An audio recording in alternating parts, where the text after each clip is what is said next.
Hey, what's going on? Joey here, and on today's episode, we're finally going to do the pitch correct audio for everyone in Group A, the first one of the year, and you guys asked me to pitch correct the Cluedle Doo, and so we're going to take care of that right now. Before we get started, make sure you subscribe, you turn on notifications, and you give this video a thumbs up. Let's get started.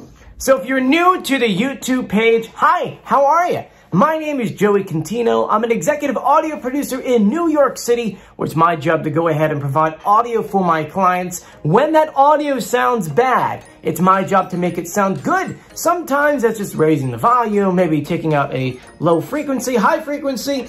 And in the case of The Masked Singer, it's pitch correcting the audio. That's right. Every single episode, we have these brand new clue packages where the celebrities are pretty much just talking about themselves. But Fox is smart. They're like, hey, we can't let them speak. You know, can't let them hear their real voices, because if we do, people are going to recognize it, and then there's no fun show in that. It's just like, they'll know who it is. So they take that audio, they speed it up, they pitch it up. That way you have no idea who it is. Now, I go ahead doing what I do. I slow it down, I pitch correct it. That way you can hear the real voice. Now you take that voice, you bring it to your clues and your top 5 guesses, and you go, well, it could be this person because it sounds like them. And there you go. That's how we do it on this show, and we've gotten them all right with the exception of one. That's right. 4 seasons, well now technically 5, of Masked Singer and 1 Masked Dancer, and we've gotten 1 wrong. So it's pretty darn good. So anyway, today is the first time we're pitch correcting everyone from Group A and the Cluedle Doo, or the Cluedle Doo, Cluedle Doo. Everyone names it something else. I like telling them Cluedle, which, if you don't know who the Cluedle Doo is, this is not a competing character on the actual show. This person will just interrupt the show, come on there and be like, oh, did you miss this clue? Did you miss that clue? So that's what that person is. But what really got like my brain kind of going is at the very, very end of him kind of interacting with everyone and interrupting the show, he says, can you guess who I am? And I went, with no clues? Well, go ahead and pitch correct your voice and we'll see what we have. And so to give you a good example of what we actually do here, I'm going to show you one and then we'll throw all the other ones in together at the end. So we'll do the Cluedle Doo first, okay? So here's the original audio that they gave us on the show. Hello there, I'm Cluedle Doo, top secret celebrity sleuth. Now I took that audio and I normally pitch it down, either a 3rd, a 5th, something like that. But when I did that, it was way too deep. And so I was like, that can't be right. It just can't be. So I pitched it up a whole note, and this is the audio this is the closest, actually, I would say it's actually 1.5 whole notes, but this is the closest to a normal voice I can get out of him, because if I go any higher, it sounds way too high.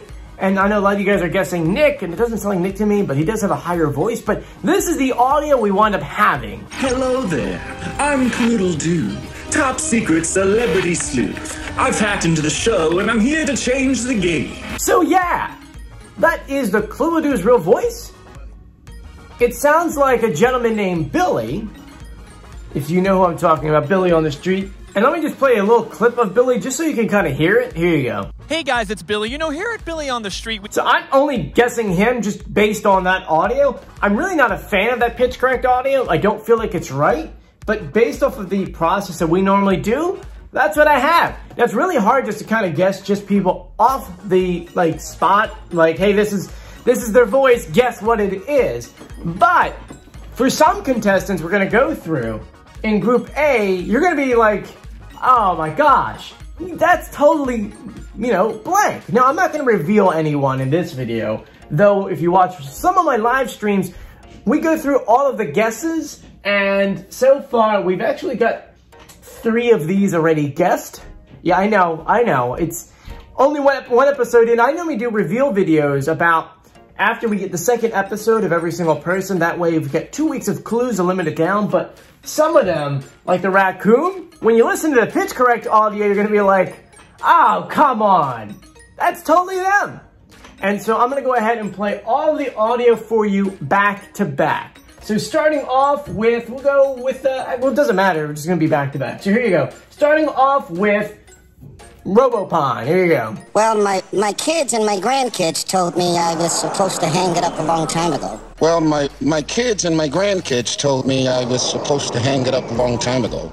60 years old, and I really appreciate the love. 60? It means a lot. Sometimes, to get the happy ending, you have to go through hell first. Sometimes, to get the happy ending, you have to go through hell first. In my darkest days, I faced death. Desperate to stay sane, I recited my favorite story, The Hunchback of Notre Dame. I was Quasimodo, locked away. Only difference is that he was innocent, and I was actually a monster. I promised God that if I got a second chance in life, I'd only do good. And I'm still fulfilling that promise to this day. Well, I've always wanted to sing. Well, I've always wanted to sing on stage. I used to way back in the day, and I kind of stopped to pursue other careers. You see, I've been doing my own thing for quite some time. Not like in the beginning, back when I was the world's hottest toy. You see, I've been doing my own thing for quite some time. Not like in the beginning, back when I was the world's hottest toy. Those were the days. But I knew I was more than just something to be toyed with, a puppet. And as much as they tried to put me in a box, I just didn't fit. Newer, shinier, manufactured toys filled the shelves. So I was cast to the side, and it was the best thing ever. Turns out, I can still sell out without being a total sellout. And I'm ready to show there's even more beneath the surface. So that's the pitch correct audio. Let me know who you think they are based off of the audio. You could just put Russian dolls blank, and I don't know, Raccoon blank, Robopine blank, Seashell blank, and tell me who you think they are. I mean, these two are definitely standouts to be like, oh my gosh. You can tell who it is with the voice. Him, on the other hand, I don't know. His voice sounded younger than what he's saying. He's saying that he's 60, at least in when he's talking to the judges, which is like, I don't really know. He doesn't sound like a 60-year-old man. I mean, you listened to him perform the other day. Did he sound 60 to you? Because he didn't sound 60 to me. Though, I mean, my father and I have exactly the same voice. And I actually mean that too, if you watch his videos. We have the same exact voice, so it is possible. Now, the only pitch correct audio that I don't agree with in that group is the Russian dolls. I mean, you guys went ahead and guessed on who you thought it was based off of not this week's episode, but episode 3's singing, because they actually sing in episode 3 and they gave us a tease for it. And you said it was a certain boy band group who was normally considered women because of how high they sing. Sometimes their hair was a little long, so they're like, oh, they're women. You know, they look like women. And so, listening to pitch correct audio, one did sound like a man and one sounded like a woman. It could be just, you know, I don't even know. It could be that just they pitched each other's voices a little bit different. Though at the same time, the audio sounds a little bit different when you go ahead and play their clue package because it's only one person speaking.